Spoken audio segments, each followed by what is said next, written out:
I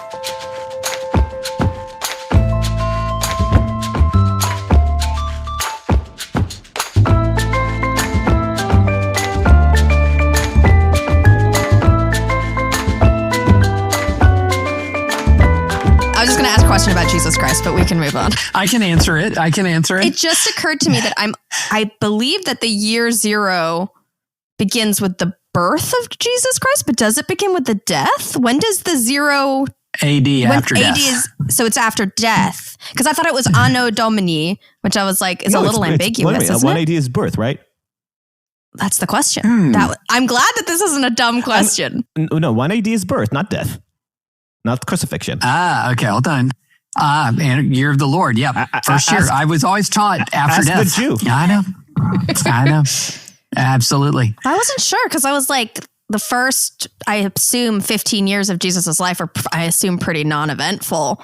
But at what point do you understand his role and place in the universe become essential to him as a person? Like, when does Jesus become sort of in the world a prominent person? Yeah. It's the Apostle Paul. So there was a time period where people used to put Paul as a more prominent historical figure than Jesus, which I think is ridiculous. But essentially the argument was that Jesus left behind, even if you believe in everything, the resurrection account and everything, that he left behind a group of people that numbered no more than like 100. That there was no movement he left behind at all.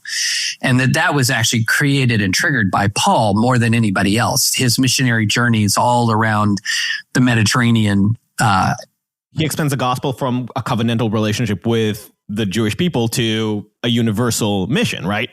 He was the one who, more than anyone, who took the gospel outside of Judaism. Yeah. Right. Yeah, absolutely. So in that sense, you can say that spiritually, Jesus is the most important character, but in terms of political propagation, Paul's contribution changed the world probably, by a secular historian's perspective, the most. Yeah, yeah. So I think the idea from Vanessa's original question was actually wondering, and like, if you understand Jesus as a person in his 33 years of life on this earth, what point in his life do we traditionally understand him to become politically, religiously active? Because, right, like, there's no understanding in which he is born with the consciousness of the Son of God, right? In all accounting, it becomes something that he awakens into, no? Or am I wrong? The earliest accounts of sort of childhood Jesus are when he goes to the temple and he sort of lectures the teachers of the law. And I think a lot of the assumption at that time is he already kind of knew who he was. But I don't think there's any doubt that he had to come into that. In other words, he's not sitting there at 2 years old, conscious of his divinity, as I don't think how theologians would describe it. Right. But there was no consensus about at what point that it wasn't like he turned 13 and it was like, now right, his bar mitzvah, he realized his role. Yeah. It's like at bar mitzvah, he's like, wait, what? I'm the son of God. No. Yeah. No, that's not it. Anyway. Okay. Hey, Vanessa. Hey, Adam. Today we have David French joining us on Uncertain Things to talk about, so the original reason I wanted to bring you here, and this is the primary source of the conversation, is the growing place of religion in the political discourse. My sense is that there is a lot of ersatz religiosity being thrusted into the political discourse in ways that I found interesting to talk with you about. So thank you for joining. It's been a while. Oh, so glad to be here. It's been a minute, but it's great to be with you. But I think before we go into the fun religious stuff, I have to ask you, on your nuclear clock of civil war, where are we? So I have to do two different clocks. There's the Civil War clock, which I think is way away from it, and a dissolution clock that I think is a lot closer. Dissolution of the Union, you mean?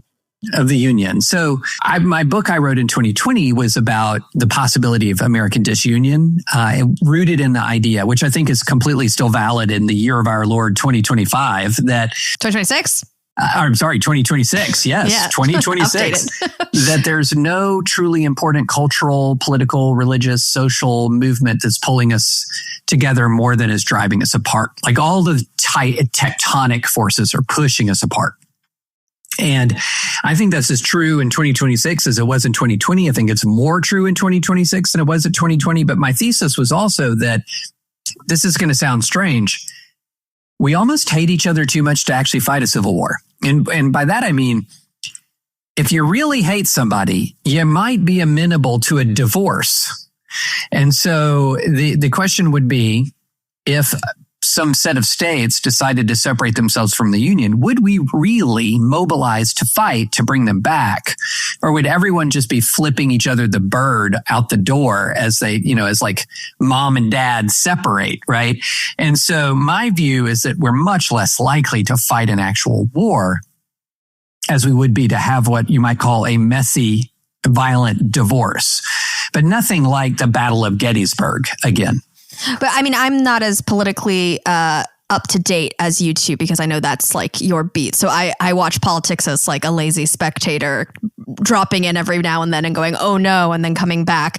But from the vague grumblings I'm hearing, isn't Trump kind of making motions towards Greenland? And the undercurrent of that in my mind is like, we must be large, we must be big, we must be bigger. And therefore, if some states got a little wandery, if it were under a Trump era, that he would probably not take kindly to that. That's a great point. If Mamdani and Hochul decide to separate, won't he just kidnap Mamdani or something? So the question, for example, I wrote about some scenarios in the book. The reason why I don't think we would have a civil war isn't so much because a president wouldn't necessarily want it, but rather because I don't think the military would fight it. So that's the big difference here. So if you go back to the Civil War, what you had was a microscopic military by modern standards, so just tiny, in a very different nation, in a very different culture. And so then when the southern states seceded, you sort of had this very small professional army, and the officers kind of chose amongst themselves where they were going to go. Robert E. Lee made his own decision. George Thomas, a Virginian, made a different decision. Stonewall Jackson of Virginia went with the same direction as Robert E. Lee. But to actually fight the war, both the Confederacy and the Union basically created armies from scratch. The Union Army was a new deal. The Confederate Army was a new deal. And it's interesting, if you talk to military historians about it, they will talk about how the Europeans, sort of who are watching the American Civil War from a distance, thought the early battles and some of the early conflicts between the Union and the Confederacy were just amateurish. Like it was just a bunch of amateurs. We don't think of that because we look at these Civil War leaders and we think great generals, right? And some of them were. But early on, America was not the kind of nation it is now with this vast standing army. So you really genuinely created military forces that went to war with each other. I think in this situation, what you would have is, let's say you have an order given to the 101st Airborne to invade Los Angeles. That's going to create a lot of issues. It's going to create a lot of issues. And I'm not certain that you would have the kind of unanimous military support for large scale military activity against other people, for example, that members of the 101st Airborne have trained with and fought with. Now, of course, that did happen at a much smaller scale with some of the officers who led the Army, led the Confederacy, and led the Union. They had served together in the Mexican-American War. But again, that was this tiny professional officer corps that existed in a very different nation, where it was an open question in 1861 whether you were primarily a citizen of a state or primarily a citizen of a nation. And so it was an open question whether somebody would choose to go with their state or go with their country. Here, I don't think it's so much state versus country. I think what we have is the incredible personal division that is occurring all around this country. And it's very hard for me to see the military that I know and that I've been a part of as as tearing itself apart to such an extent that it would go to war with each other. That's the thing that I just have a real problem imagining. My alternative scenario that I can imagine starts with a similar perspective, the idea that we hate each other too much to go to war, because I was reading recently about some of the relationships that existed during the Civil War in South and North, because almost every prominent family had relatives on the other side. So even asking myself, is this where the original idea of you don't talk politics on over the dinner table started from? Because you know, they were in a painful situation and they really felt the horror of what a civil war means. Whereas now, without being in a real civil war, you get people fantasizing constantly about the destruction, humiliation, and suffering of their political enemies. Sometimes when those political enemies are in their family, they will say, like, well, you had it coming. You supported the wrong guy. We were seeing real relationships being torn apart because there's an expectation of alignment. And if you're not with me, I am going to relish in your suffering. This is being injected more and more into our politics, the desire to see somebody suffer. Now, on one hand, that makes your theory reasonable, that we hate each other too much to actually go to war to stay together. Why? Just separate, just take New York and go. On the other hand, the underlying desire to see the other side suffer might energize people to pick up guns and bring this harm on the other side, right? Oh, you've given me the excuse by seceding. Now I have the permission structure to arm myself and massacre the libs or massacre the maggots, fight against ICE. We're seeing that tinges of this already happening now in Minnesota, right? You're seeing that bloodlust on both sides. Yes. But civil war isn't just bloodlust. It's organized bloodlust at scale. So, what we have in America is a large number of radicalized citizens, some very small militias by historic standards, just tiny, very small. The organized violence of the United States is in its all-volunteer, highly professional military. And it is, in that military, in many ways, is a culture all unto itself. It is part of America and it is not at the same time. And this is something that actually a lot of people have identified as sort of an issue with decade after decade of an all-volunteer military, that you do create a kind of parallel structure in society, one that is got its own culture, it's got its own ethos. It's just a different thing from American civilian life. And a lot of people have sort of talked about that as they could imagine a situation in which the creation of sort of a warrior caste could be a long-term threat to democracy, in the sense that eventually you create something like a Praetorian Guard. But given the culture of the military, I found that to be highly unlikely. You could change the culture of the military and have a Praetorian Guard, but given the current culture of the military, I think that's very hard. And so what you have is a lot of highly radicalized citizens who are not in the military, almost zero highly radicalized citizens that are in the military, and a military ethos and culture that is where this kind of conflict would be an anathema, just an absolute anathema. And so a U.S. military would be much more likely, I think, to just sit on the sidelines. But the military can sit on the sidelines while other organizations, I'm not necessarily civilian militias, but there are other institutions in different layers of U.S. government that have legal access to arms. You were talking about the Praetorian Guard. I'm thinking about the 2020 stories about the Secret Service around Trump, right? Where the loyalty goes to the president. That is the Secret Service is set up as a Praetorian Guard. And then you have local police forces. And then you have organizations like ICE that have their own culture and their own stakes in the culture war. Yeah, I think all of that makes this messy and violent, but we're still not talking anything within shouting distance of the Battle of Gettysburg.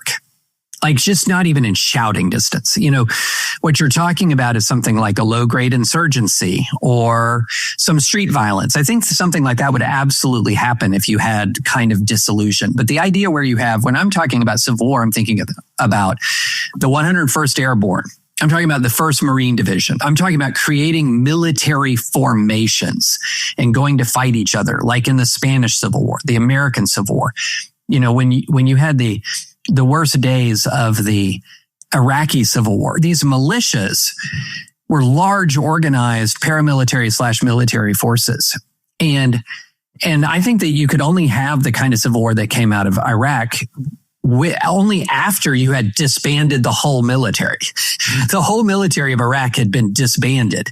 And so then you have all these hundreds of thousands of armed, trained men just kind of dumped into the body politic, right? And so in this situation, it's just very difficult for me to see a situation where you would have the military with its current culture, its current command structure, its current ethos, its current legal scenario, deploying against each other to fight pitched battles. So just to understand then, if California said it was going to succeed and Trump said, no, you're not, and sent in the military, you don't think the military would acquiesce with that request? It all depends on the situation. It depends on the situation. If California said, we're going to secede, and Trump said, arrest the governor, right?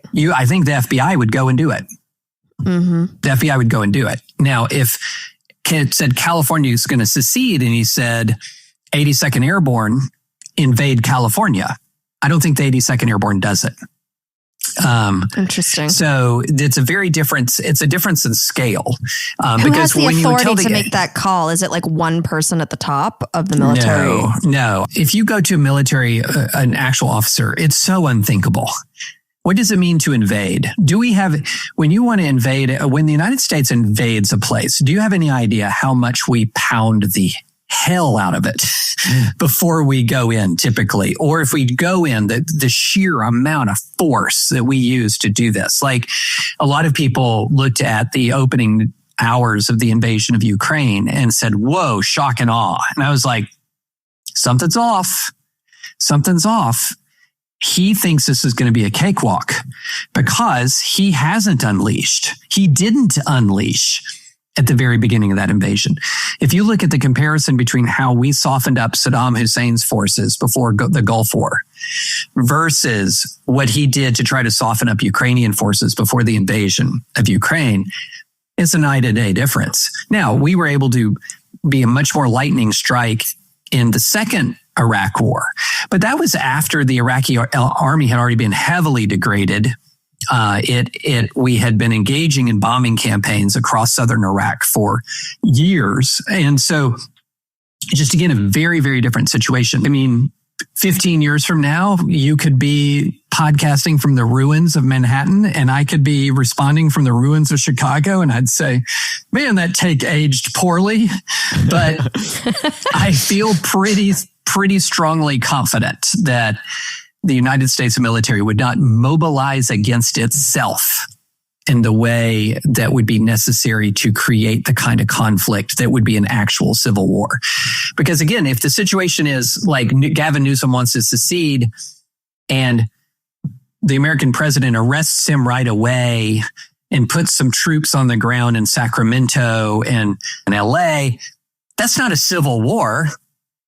That's just invoking the Insurrection Act and for essentially a law enforcement action. I want to be clear that your optimistic vision is not, it's going to be a peaceful dissolution. It's just not going to be quite as horrendous as a war. I don't think this is going to happen on any front. But what I'm saying is we're risking it. We're risking it by the way we're doing our politics. So if you had said to me 25 years ago, is there any chance of American dissolution? I would say only in the most theoretical sense, in the same way that there's a chance a meteor could hit the Earth. And then, given enough time over many years, a meteor is going to hit. So if you give me an indefinite future, would we dissolve as a union? I would say maybe, probably. How many countries last intact for 1,000 years? Say not very many.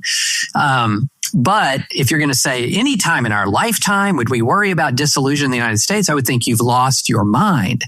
However, in the current era, I'm like, I have a very different view. It's just that we're playing with fire.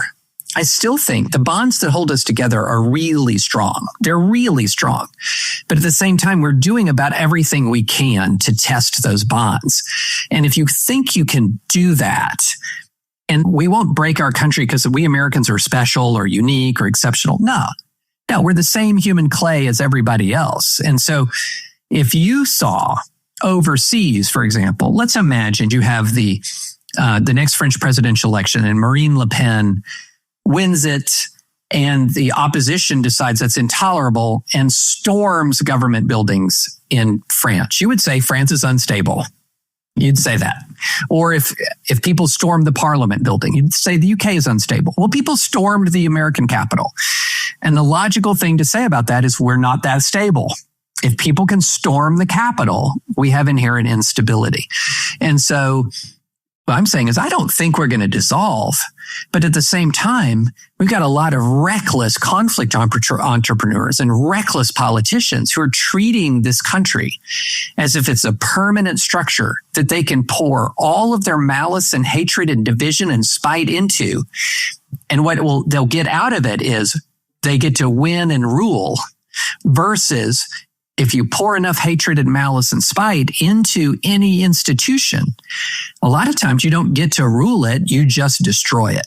And I think that that's what we risk doing. Now, destroy it up to the point where we have the 101st Airborne and 82nd Airborne engaging in a battle in somewhere in eastern Kentucky. No, I think that's highly unlikely. Destroy it to the extent to where you have secessionist movements and chaos and perhaps even a breakaway state or two. I could see that. I could imagine that. And so, you have an actual California independence movement, and it pops up when Donald Trump's in the Oval Office. You have a Texas independence movement. It pops up, it popped up when Joe Biden won. And these things, which used to be stupid larks that people were on, now you say it's still stupid, but it's not a lark anymore. Little bit of a tangent, David. Given the way that you analyzed the kind of military due diligence that we did upon invading, how do you analyze the military operation in Venezuela? And does that give you any indication of what we're laying a groundwork for? Yeah, it's a brilliant military operation to seize a single person. It is totally inadequate as a military operation to run a country. And so, one of the things that is interesting about Trump, and we now have 5 years of him in the Oval Office. And in that 5 years, one thing that we know about Trump and one thing that we know about the way that Trump handles the military is it's not that he's in any way, anything like remotely like a pacifist. I mean, the dude will drop bombs, right? He will launch special forces raids with regularity. He will even take military risks. So, for example, killing Soleimani or bombing Iranian nuclear facilities. But what he really likes to do is do a big, spectacular attack, call it a day, and then move on, right? Now, that can work sometimes. If the whole goal of your military operation is to kill Soleimani, you killed Soleimani. You don't have to do more than that. If the whole goal of your military operation is to destroy a particular Iranian facility, you can accomplish that. But if your goal is to run a country, that one precise attack, as brilliant as it was, and it was brilliant, isn't sufficient. And if your goal is to completely end a nuclear program, for example, that one attack, as devastating as it may have been, is not sufficient. So you always have to ask, have you matched ends and means with your military activity? And so given the ambition that Trump has around Venezuela, which is not as ambitious as Bush was with Iraq, but his ambition with Venezuela is essentially we're going to just kind of dictate terms to you from afar. And we're going to dictate that you revamp your oil producing economy in our favor. That military action that he's engaged in is inadequate for that purpose. And so I think what you will end up having is a situation where Venezuelans play a double game because he hasn't changed the regime. He's just replaced which members of the regime are in power. And not even that many, as from what I can understand. I mean, many of the worst are still right there. It's like saying mission accomplished if you killed Saddam. And then, or if you remember the very opening of Operation Iraqi Freedom, there was a kind of a volley of missile fire. And there had been some thought that we might have been able to decapitate the regime like right there on day one and then change everything. But if we had decapitated the regime in Iraq and then Uday or Qusay Hussein comes into power, we wouldn't be saying Iraqi freedom, right? No. So what you have is the same regime with many of its most thuggish elements still in charge. And they know that Donald Trump is term limited and they know they're not. Okay. So what does this mean? All they have to do in their mind is survive the next bit of the Trump presidency.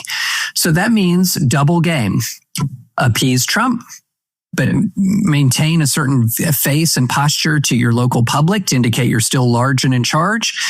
It's just, it's quite possible that you could have a situation where Trump gets some of what he wants. But as far as a permanent adjustment of Venezuelan governance in American favor, I think this will ultimately be counterproductive. Well, we'll leave the broader geopolitical discussion for another time, even though yes. I have. But it was interesting, though. Yeah, fascinating. I mean, it's one of my favorite topics. Yes, but we've conjured you today, David, to discuss religion. The podcast was started in 2020 with a conversation with Tom Holland about Dominion. Yes. Dominion had just come out, but I was a fan of Tom Holland's writing about Rome and the ancient world for years, so that was an excuse. But it really set the tone for uncertain things. And I think it was part of the zeitgeist of 2020 in recognizing how the now it's a cliche to say, but the crisis of meaning of the Western world and especially the American public is causing some kind of religious turn. It's not a new observation that the secular world has left people wanting and that there's always a rediscovery of the elemental tools that a society has, a culture has, for those basic answers, social structures, and deeper sense of meaning and purpose. It's always something that I felt ambivalently about because I don't like the idea of turning to religion just because you feel empty. It feels like the same, I've just had this conversation about people who bring children into the world because they feel like something is missing from their lives. I don't think I don't like that idea of you want children. That's great. But because of the selfish reason of filling on your void, you're turning into that. I feel like that's the lazy excuse. You're looking for a ready-made answer for the part of your life that you need to work at. The absence of meaning is something that you constantly need to work at, rather than think that you can just buy in a prepackaged answer, whether in the form of a baby or a religion. But it was an interesting discussion, and Tom Holland's own journey of tracing back the origins of Christianity, the way that the entirety of the Western world order can be traced back to the idea of sacrifice in Jesus's story is fascinating. Now, 2025 to 2026, and the place of religion in the American discourse, I feel, has gained a new tint because attendance in traditional churches is still declining, and yet politically and publicly and visibly, religion is making a very aggressive comeback. And it seems to me, and you correct me if I'm wrong in my vibe gauging, that there is a lot more, I don't want to say just performative, but there's a lot more of a presentation of religion with or without an association with the values and the history and the tradition, because it becomes more of an identity status symbol or political claim than it is an a Instagram real filter. Spiritual. An I love that. It's an Instagram filter rather than an engagement. So a lot there. Okay. So let me do America first, and then I'll do sort of Western civilization next. And then 4 hours later, we'll talk about something else. But anyway, so here's America first. So when we talk about American exceptionalism, a lot of people talk about that in the terms of America as the greatest. I don't think of it like that. I think of it as America is different. America is unique. And there are a lot of things that make America unique. We're a continent-sized, multi-ethnic, multi-faith democracy. We do not have a kind of blood and soil origin story that a lot of the Western European nations have. We have much more of a creedal origin story. All of this makes us different. But here's one thing that makes us different. We're a really religious society. We always have been. America is very religious, and America is very religious, it's very religious in a specific way. Americans are very tempted by fundamentalism. And so if you go, and part of this is related to our origin story, like we're a whole bunch of ordinary people who left one place, often because we were pissed, and then went somewhere else, right, to do things the right way. So that means there's just kind of a lot of zeal that's like right ticking in the heart of the American body politic, just tons of zeal. More zeal often than in many of our peer countries. Why? Because maybe a lot of the most zealous people in those peer countries years ago went over here. What does this mean? America's more violent. America's a much more violent place. Let's even remove gun deaths. I mean, we're way off the charts from any Western European country on gun deaths. But in any given year, there are more deaths from people beating each other to death with their fists than there are gun deaths in entire European countries. Way more stabbing deaths, say, for example, than there are murders of all kinds in European countries. So we're a much more violent country. We're a much more zealous country. We're a much more religious country. And so when that comes into play, what we are is as a people, we are prone to fundamentalism. Now, what I would argue is that is the constant. Its attachment to religion is often more the variable. But because we're so freaking religious, we will take our fundamentalism in other areas and make it religious. So, for example, we're in a time of declining church attendance, declining religious activity. But do you think we're in a time of declining zeal? No. So what has happened is a lot of people have transferred that zeal from religion qua religion to politics. But because very few people are willing to say, well, yeah, what's your religion? Oh, I'm a Democrat. Nobody wants to admit politics is their religion, but it is. But so what they then do is they kind of spiritualize their politics, but the politics is still the main thing. So take the community I know probably better than any other, the white evangelical community. It was around 80% Republican when the Republican Party was formally pro-life. It's still 80% Republican when the Republican Party has forsaken its pro-life platform.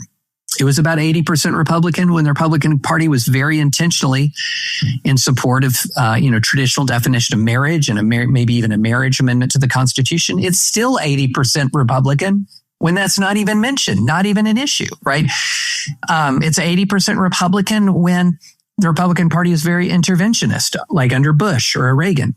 It's 80% Republican when the Republican Party is very isolationist. So I often, when I try to figure out what's their deepest core of a person, what's their core affiliation, I look for what are the variables and what are the constants. When you go to the constants, that's where you find the real heart of a person. The variables, those are the things, or in other words, think of it as a planet and moons. Who orbits whom, or what orbits what? And I think that what you found with a lot of people is they're wedded to a particular kind of partisan politics, come what may. And that therefore what then happens is because we human beings don't want to say, well, my faith is my ideology. What you then say is my faith gives me my ideology. But then when the ideology changes a ton, but your partisan affiliation remains. Well, what's the constant? Like, what is the thing that is the most important? And so I think that that's one of the things that we're dealing with, really. I wrote a piece about this years ago at the height of all the 2020 stuff, at peak woke, cancellations, riots, all of this. I said, America's in the middle of a fundamentalist revival. It's just not Christian. It's political. And a lot of people then say, well, the antidote to religion is atheism. But I don't know about you, but I've met some fundamentalist atheists in my life. People they just transfer their zeal into the absence of faith, not into the presence of faith. So they're still fundamentalist. They're just atheistic fundamentalists, but they behave very similar to any other kind of fundamentalist.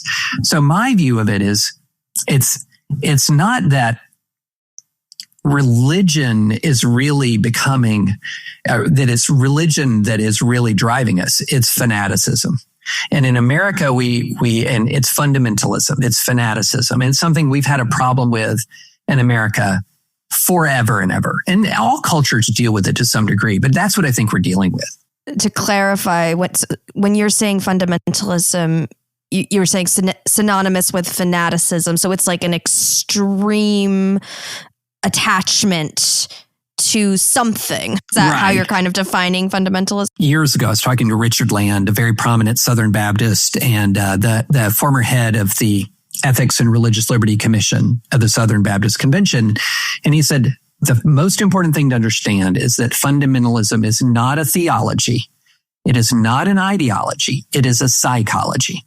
And so that's why you have competing fundamentalists within Islam, competing fundamentalists within Judaism, competing fundamentalists within Christianity, Buddhism, Hindu. You go down the line. You have people who are exceedingly fundamentalist who have no religion at all. It's a psychology of absolute certainty,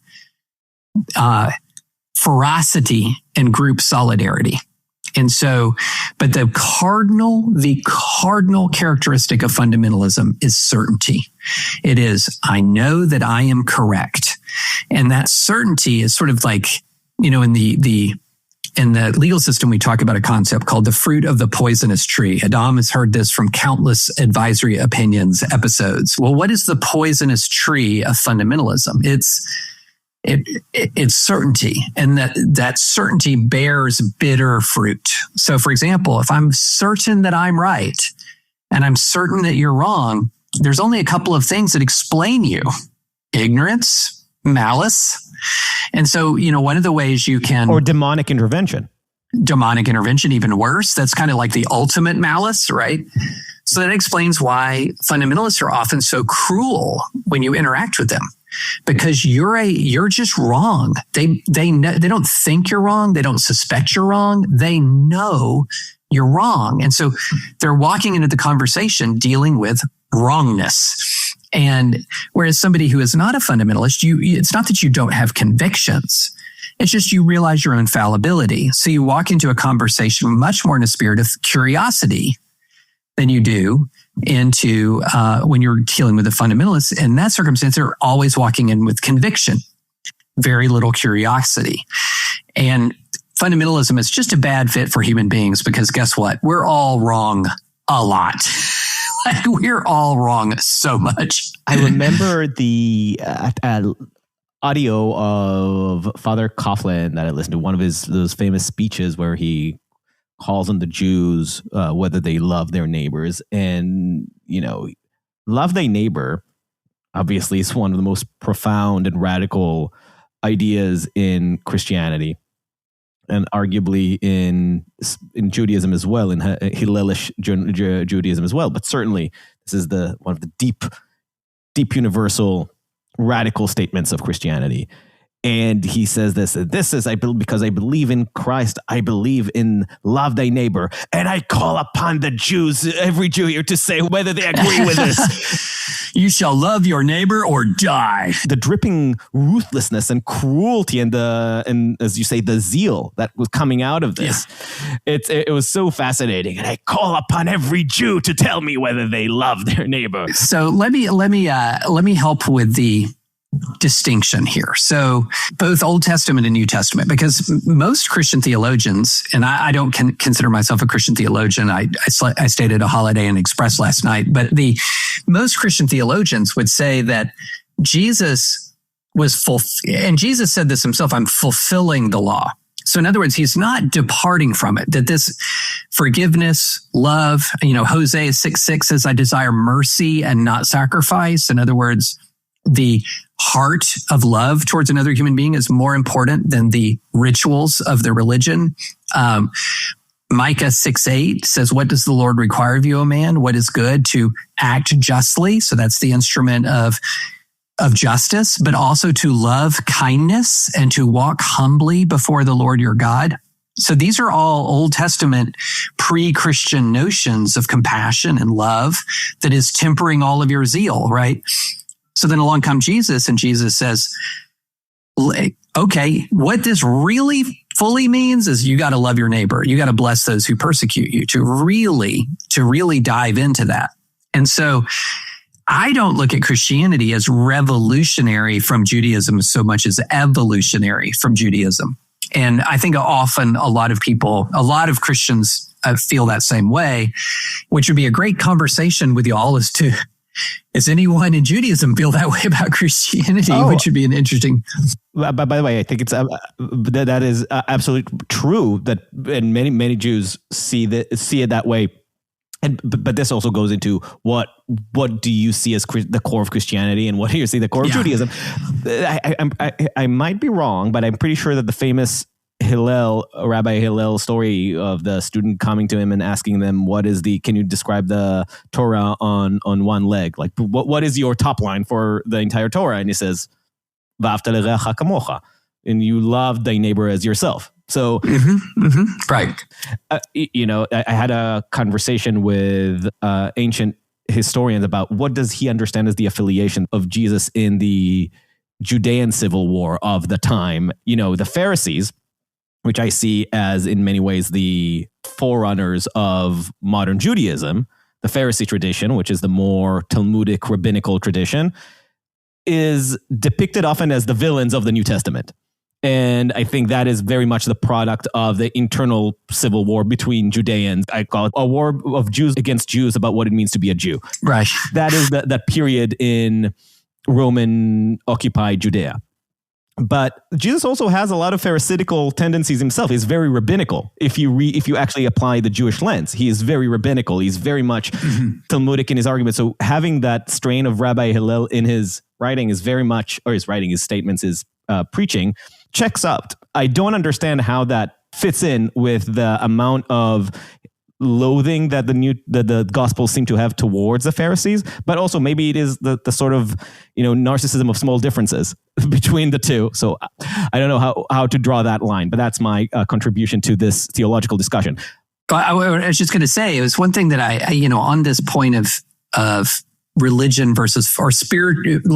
I don't know how we want to talk about it in evangelical Christianity. I try to draw a distinction between traditional evangelicals and fundamentalists, even though sort of the wider world conflates the two. But I would say if you want a good definition of how to spot a fundamentalist, there's actually one that's pretty biblical, and that's in Galatians 5. Galatians 5, it's a Pauline epistle, and it sets up sort of two contrasting visions of what are the signs when the Holy Spirit is working through you, the Spirit of the living God is working through you, versus what are the signs when you are lost, when it's the works of the flesh. And the fruit of the Spirit is love, joy, peace, patience, kindness, goodness, faithfulness, gentleness, self-control. Those are not words that describe fundamentalists typically. Very little kindness, very little patience, very little joy, a lot of anger. But what is it? What are the acts of the flesh? Now, there's the moral things like sexual immorality, debauchery, idolatry, but also hatred, discord, jealousy, fits of rage, selfish ambition, dissensions, factions, envy. All of these things you see that stuff all through fundamentalist communities, just absolutely all through fundamentalist communities, that kind of jealousy, that rage, that selfish ambition, factional thinking, all of that. And so the way I think about it is when people talk to me about religion, I think of religion as simultaneously the most dangerous and the most beneficial force on earth. When a religion goes badly, it is dangerous at a level that can slaughter people by the millions. When religion goes right, it provides redemption, meaning, joy, love, humility, compassion at a level you can scarcely imagine. And so, one of the things that to me is so wonderful about the person of Jesus Christ is that he's so keenly aware of the danger of religion that he's constantly emphasizing the upside down nature of the religious world he's trying to build. The last shall be first. You don't hate your enemies, you love your enemies. If someone strikes you, you turn the other cheek. If someone demands your coat, you give them your cloak also. This is completely opposite. And then he goes to the cross and then he says to you, he does not say, I go to the cross so that you will dominate. He says to Christians, take up your cross. And the cross is the ultimate example, not of seizing power, but of laying down your life in response to power.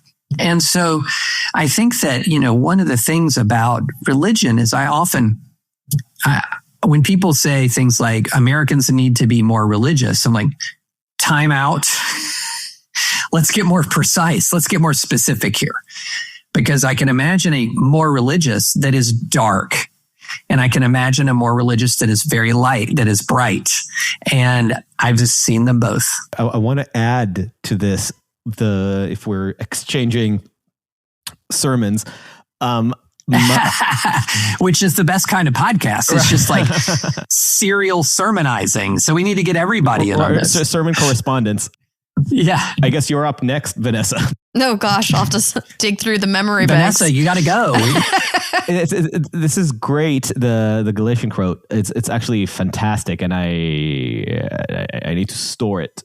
I'm going to exchange it for the Talmudic idea about disagreement. Do you know the Talmudic concept of argument for the sake of heaven? No. Of course, the Talmud will have a notion of the good kind of argument, right? Argument for the sake of heaven. The entire Talmud, despite the way that Candace Owens would depict it, is in fact a very fascinating, legalistic record of different schools of thought arguing with each other about how to interpret the law. Total disagreements about epistemology, about ontology, theology, and legality.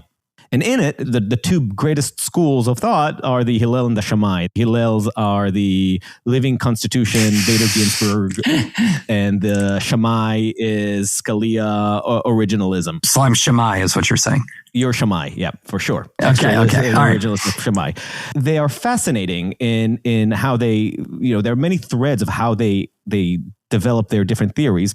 By the way, just a side story in the side story, just because you're Shammai, you should know this. Shammai is very originalist. It puts in disfavor the oral tradition of the law. He thinks that the Jews need to adjudicate the law. There's a room for adjudication, but it has to be as textualist as possible, right? That's Shammai. Mm-hmm. And Hillel, because he's more of a living constitution, believes that the oral law plays a much bigger role in interpretation and adjusting the Torah to modern day. Modern day, 2,000 years ago.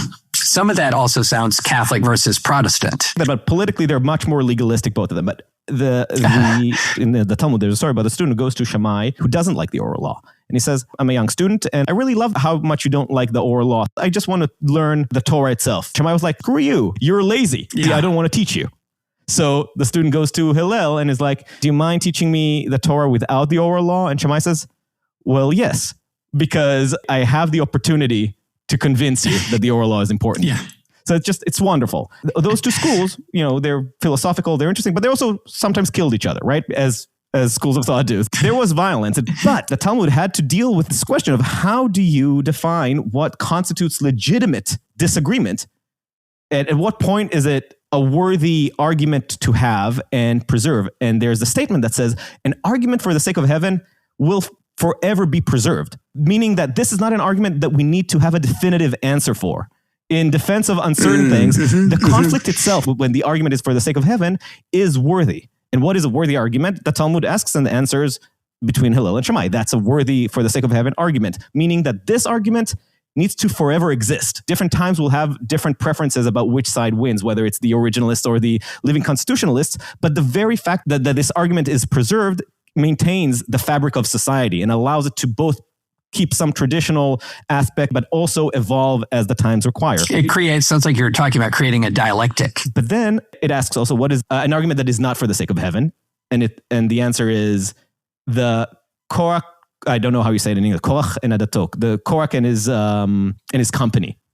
The usurpers, Moses' usurpers. In other words, if your argument is there in order to usurp power, in order to assert yourself, and that's the source of your conflict, not because you're truly trying to get at the truth, that is illegitimate. And this is part of what I see as the pseudo-theological tendencies that are happening now in the US, where some of the neo-Catholic trad fervor seems to me a lot less about a presentation of a true argument for the sake of heavens than an attempt to usurp power under the guise of identity religion. And when I see Jack Posobiec waving his rosary, saying, where in the Bible does it say that you need to read the Bible? I really doubt that this view is for the sake of heaven. That's fascinating. And I think that construct, I think, is very, very, very helpful. And it actually fits in many ways within the Galatians context that I was talking about. So I would say an argument for the sake of heaven is one that is going to be characterized by the fruit of the Spirit that you see in Galatians 5. I would say that the will to power and the argument for domination is going to be characterized by the kind of conduct that you see also in Galatians 5 when you talk about factions, dissension, rage, and so here's the way I've come to think of it. If you want to know where God is, look for virtue first and theology second. Okay? Because why? Why would I say that? Because actually in Scripture, that's where God goes. He talks about the people who follow him consistently. How are they marked? Humility, compassion. The fruit of the Spirit is outlined in Galatians 5. The people who hate God might be among the foremost theologians around, but they are characterized by vice. And so, one of the mistakes that I think a lot of Christians make, because, in this country, which has got, especially if you come from where I came from in Nashville, it's not the belt buckle of the Bible Belt, it's the Jerusalem of American Christianity. There's a church on every street corner. That's only a slight exaggeration. Go down some streets and it's more than a church every street corner. And so a lot of people are like, well, how do I choose a church? What's the church to gun ratio? 1-to-1. 1-to-1. No. But so there's a lot of conversations in Christian circles about finding and choosing a church. And 90% of it is dominated by theology. What do they believe? I think we're getting that backwards. It should be dominated by virtue. How do they act? Because the Bible tells us that the marker of God's presence is in your virtue. In the New Testament, it says, even the demons believe and shudder. The demons know theology.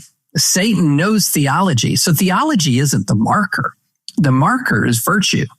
And to the extent that your theology is leading you away from virtue, you need to start thinking about your theology. But the problem that you often have is people get in love with their theology and despise virtue if it stands in the way of accomplishing their aims. So this is what you see in politics all the time. For example, people look back at old school Republicans who were more decent and even keeled or solicitous or compassionate in their public speech, and they're called losers. You are weak, you're a loser. And so a lot of what we see now is that, as a friend of mine used to say, assholes for Jesus are assholes. A lot of these fundamentalists say assholes for Jesus are the real believers. Assholes for Jesus are winners. They're the winners. Yeah, they're the winners. David, do you see virtue in politics at all? Do you have like your virtue antenna out, and is it buzzing anywhere? Is it even possible? I always have my virtue antenna out, including for myself, because, right.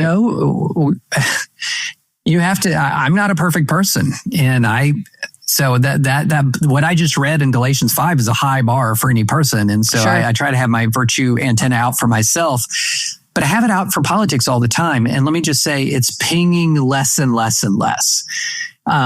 If you had talked to me 15 years ago and you'd come to me and you'd said, politicians are snakes, they're terrible, they're just self-interested, they're greedy, they're, whatever, I would have said, yeah, some are, just like many lawyers are greedy, or many doctors are greedy, or many, but you would be surprised. You might be surprised if you get in a room with a lot of politicians, like how decent they are and how many of them are genuinely trying to do their best. That's a diminishing number. And part of the reason is the ferocious fundamentalist spirit of the age drives those people out. Life for them becomes very difficult. I have to ask, do you think that there's a chance that your initial impression was wrong, that you were maybe a little more naive about politics, and maybe, we live now in a social environment that encourages everybody to express their dumbest thoughts. So you just get to see how shallow and vicious most people are? So I did the reverse. So in my 20s, I would have said politicians are snakes. In my 40s, by the time that I had gotten to know a lot more, many more politicians, I'd have been like, that was a simplistic and foolish thing to think in my youth. And now your 20-year-old is being vindicated. But then I've seen an actual change in the culture. So I don't think you said, so for example, is there institutions change and evolve in such a way that they're not always the same thing? Now, some institutions have a pretty constant culture, like say the Russian army, whether it was under the Tsars or the Soviets or Putin, is a pretty vicious and brutal thing, right? Other institutions and nations have changed dramatically, and the culture and the temperament and the ideologies of them change. And I have seen a change in politics and people who have been there for a while. Not long ago, I was talking to a senator who'd been in office pre-Trump era. And I asked this about a lot of politics. This is not a one-off conversation I have. I have this conversation all the time with long-standing politicians who've been in office for a long time. And I say, my perception is that we are more vicious, more partisan, more angry, more, that the culture of American politics has degraded. But there are people who tell me I'm naive, that the culture of American politics has always been tough. There's always been this politics ain't beanbag saying, right? Heck, going back to the founding era, we had a vice president of the United States kill a former Treasury secretary. They made a musical about it, right? I mean, it was, we had a civil war. And so people say, isn't this just politics? And again and again and again and again, I get the exact same answer without variation. It's worse. It's worse. And so I think undeniably politics is a kind of profession where people are tempted to be dirty and corrupt, as is every profession where large sums of money are at stake or large amounts of power are at stake. So there's a constant temptation to be dirty and corrupt. But I do not believe politics is inherently more dirty or corrupt than, say, law or commerce or war, military service, etc. But I do think the culture of politics in America has degraded substantially as it's become more fundamentalist. So for the politicians who are using religion to signal something, what are they signaling exactly? Can I be super cynical? Let me use a potentially apocryphal French revolutionary quote. There go the people, I must follow them, for I am their leader. I think that a lot of what is happening in this hyper-fundamentalist age is you are signaling to an in-group. I am one of you. I am your representative. I'm your warrior. I'm your guardian. And so that's why, for example,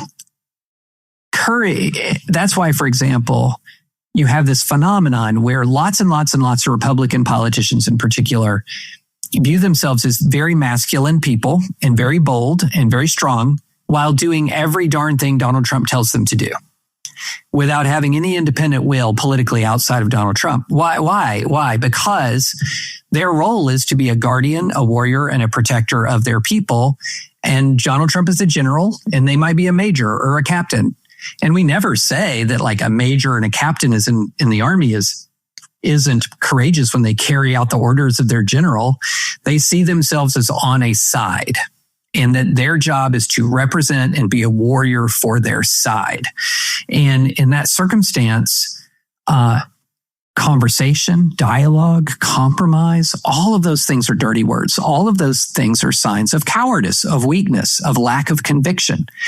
And so what you really have to do is you have to penetrate this absolute sense of burning certainty and conviction that says, I am completely right and you are completely wrong. That's why I feel like humility is actually the seed from which national renewal will sprout, is more so than winning any election, and certainly more so than any effort towards domination.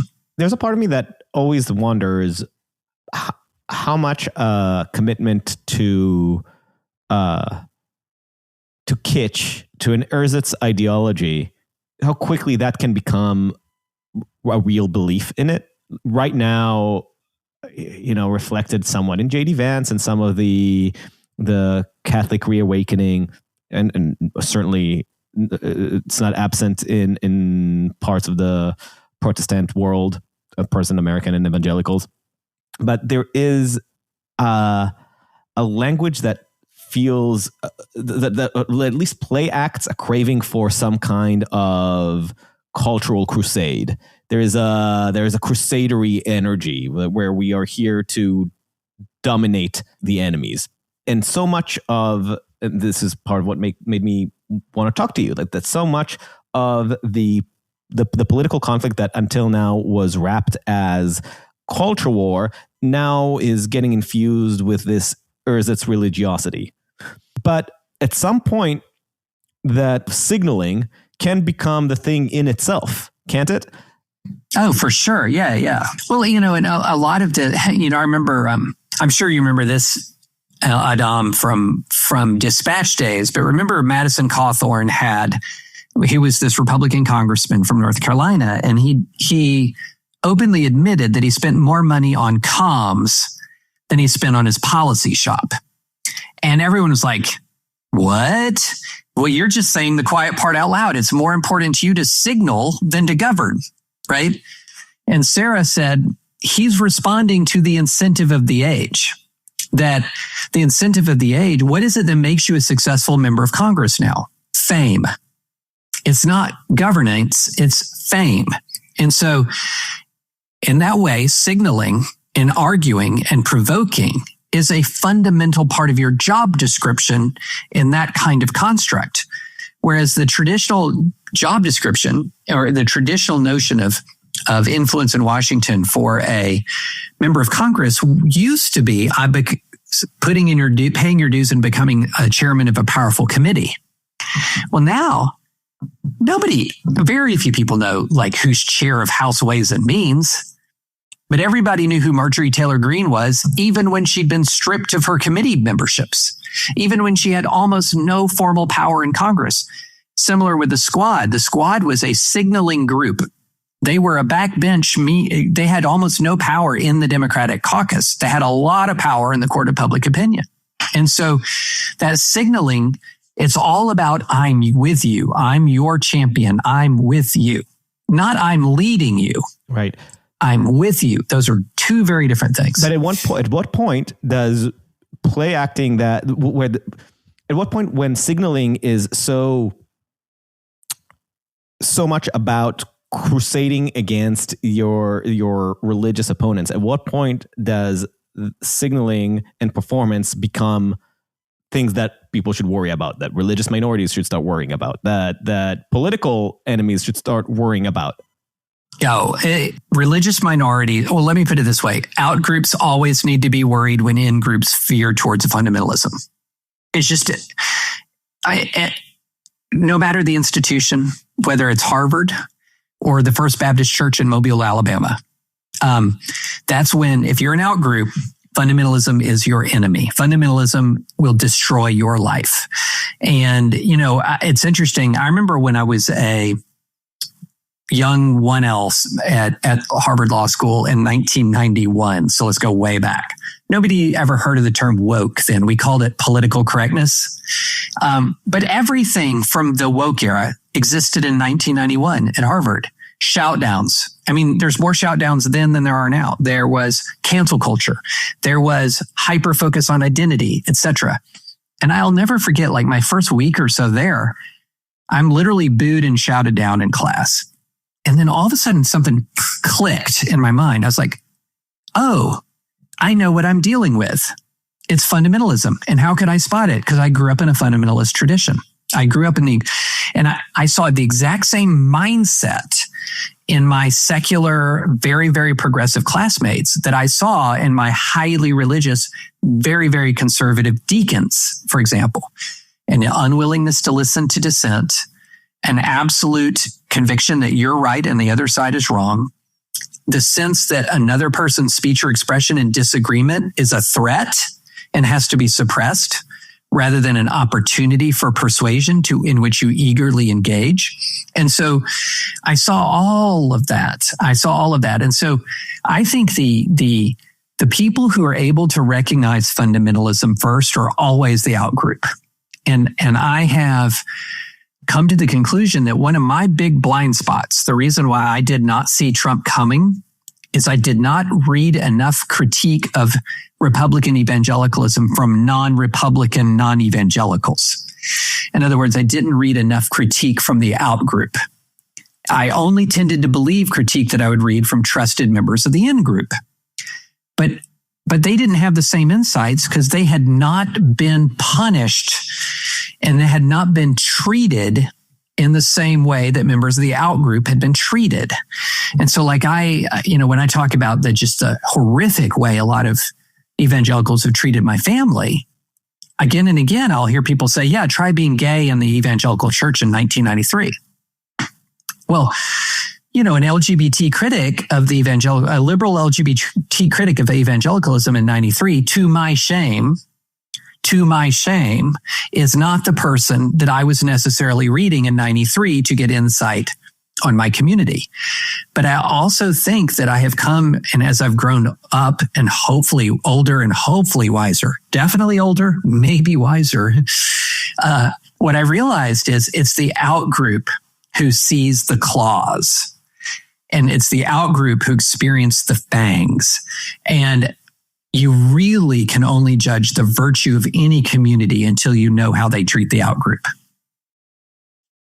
So I have a final question that is a bit of a personal one, in that I have a young teen nephew who has become, this is news to you, Adam, he's become very interested in Christianity. Oh, interesting. At a time where it's a little bit fraught to do so. I don't know if you feel this. I mean, maybe I'm just feeling this as a non-religious person, but seeing the energy around Christianity among young men on social media, it has a bit of a tone, I guess, that feels a little fraught.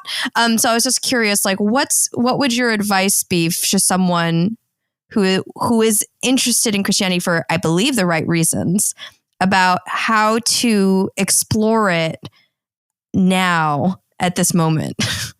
That is a great, great question, because this is a perilous moment. Because there are many, many voices who are leading, in particular, young men astray. They're looking at the genuine challenges that so many young men are facing and just replacing sort of any kind of sense of masculine virtue with kind of a Machiavellian will to power ethic, will to power, will to success, etc. Yeah, that masculine undercurrent is so... Very tricky. So some of the best guidance that I could give him, and this is going to sound nerdy and weird, but let's go for it. Read Kierkegaard. Okay, and here's why. Okay. So Kierkegaard is coming of age at a time period where there was an established religion, and one of his best works is called Against Christendom, where he's able to see a lot of the flaws and problems of institutional Christianity. But at the same time, he doesn't throw the Christian baby out with the bathwater. But what he does illustrate and what he does show to young men, to young women, to people of all ages is the true path of Christianity is a hard path. It is often a lonely path, but it is a path marked by radical love of other human beings. It is and so my view of that is one of the great things, and this is for the intellectually curious. I'm not going to tell like everybody to read Kierkegaard because it's dense, it's hard. But like if you're a young man up for a challenge, up for an intellectual / theological challenge, so the reason why I say that is because Kierkegaard is like taking a vaccine against will to power. It's like injecting yourself with an mRNA vaccine against Machiavellianism, against Andrew Tateism, against Trumpism, against fundamentalism. Because what it does, and to such an extent that unless you kind of have encouraging people around you, it can feel quite daunting, the high moral call that is placed upon you as a Christian person. And it is daunting. I mean, and Christ says, take up your cross, right? And so, but I think Kierkegaard, and short of Kierkegaard, that's for the super intellectually curious. Let me give him C.S. Lewis, Mere Christianity. Read Mere Christianity. Read the Screwtape Letters. They're very accessible. They're very easily readable. So Kierkegaard is for the young man he's like, I've read Plato, I've read Aristotle, I'm ready. Bring it on. Okay. But if you're just a regular person, regular folks who have not read their Plato and Aristotle and Machiavelli and Hobbes and all of that, don't find that interesting. C.S. Lewis, Mere Christianity, Screwtape Letters. Those are in many ways, if you read them and you absorb them, they are like taking a vaccine against fundamentalism. Thank you. I appreciate that. I'll read them myself too. Maybe we'll read them together. Yeah. Oh, you won't regret it. Especially Screwtape Letters is a delight. It's an absolute delight. It's letters between two demons who are trying to tempt an Englishman in World War II into hell. And they're going back and forth about... What is it, like cigars and brandy? What is it? It's everything. It's everything. And it's like how you can corrupt a Christian with nationalism, how you can corrupt a Christian with all of these. And what they talk about is Christianity and once you add the and, pretty soon the and becomes more than the Christianity. And then that has a dovetail with Mere Christianity, which is Christianity without the and. And so, people ask me, shorthand, I've described myself as an evangelical, and I'm still evangelical. But if you really want to press me and say, like, what kind of Christian are you? I would say, is there such a thing as a C.S. Lewisian Christian?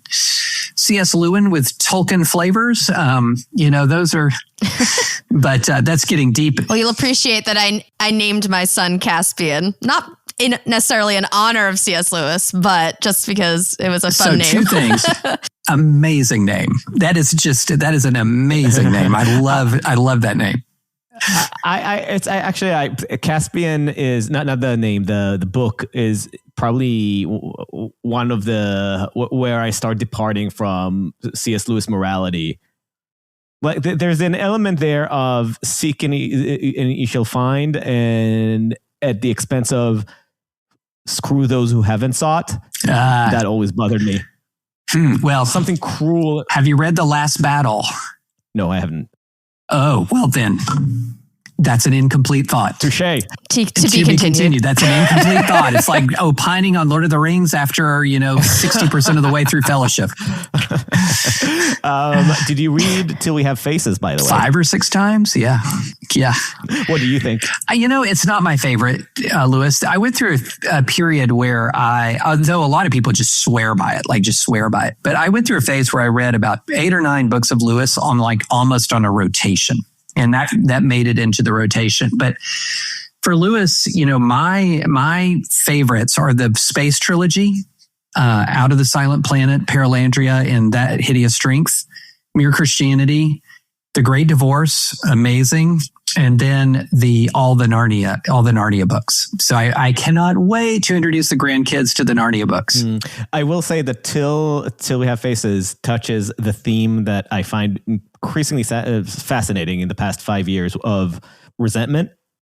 Do you know Ruth Weiss? And this is the last thing we'll touch on. Do you know the scholar Ruth Weiss? Yes, I'm not much, not well, but yeah. So I interviewed her recently, and we got into a discussion about the 10th commandment, thou shalt not covet. And always that has been my biggest issue with the 10th commandment. That was the commandment that I never got, because for me, Judaism has always been about the actions and not the thought crimes. Thought crimes is more of you guys. You care about the soul and the spirit and the mind, whereas in Judaism, it is about how to interpret the action. That's how I always read that distinction. And yet here, 10 commandment is about a thought crime. And what he helped me see is that this is indeed a thought crime, but this is the one thought that Judaism attributes much of evil actions to. When you are covetous, that resentful envy, you're not just, would like to have things that you don't at the moment, but rather angry at somebody else for having the thing that you believe you deserve to have. That is something that Till We Have Faces deals with profoundly. I'm glad you brought that up, because we don't talk enough about envy and covetousness. It was only recently before I learned the link between envy and that sort of concept of the evil eye. The evil eye and envy are connected to each other. I don't think I knew that. Yeah, it's a very interesting that the evil eye is the envious eye in many ways, and that a lot of our maladies, and in many ways, one of the things that our culture has done is elevated sort of envy and covetousness to a kind of virtue. Because it's our envy, it's our covetousness that drives our economic activity, and it drives, it's old Gordon Gekko, greed is good, And so I think we don't appreciate enough how much envy decays the soul and motivates these actions. So I do think that actually, honestly, Adam, you're quite familiar, because you and I have talked about this a lot over the years. All of the fighting in the conservative world between pundits and politicians, it's all cast as, well, I disagree with you. But a lot of it is actually, I want what you have, so I'm going to tear you down. A lot of it is about the pecking order, much more than it is about the superiority in any given sense of ideas. And so once you recognize them, once you see that, you're actually able to see the world much more clearly. David, thank you so much. Thank you. I've said this many times. As far as I see it, you're the soul of a dying nation. Well, I thank you, Adam, but man, that's bleak. That is bleak. Well, a renaissance is always possible, is always on the offing. Yes. Thank you, David. Yes. Thank you so much. Thank you both. Really enjoyed it. Thank you for listening to Uncertain Things. Follow us on uncertain.substack.com or wherever you get your podcasts. If you're feeling generous, give us 5 stars on Apple Podcasts and share us with your friends and enemies. Until next time, stay sane.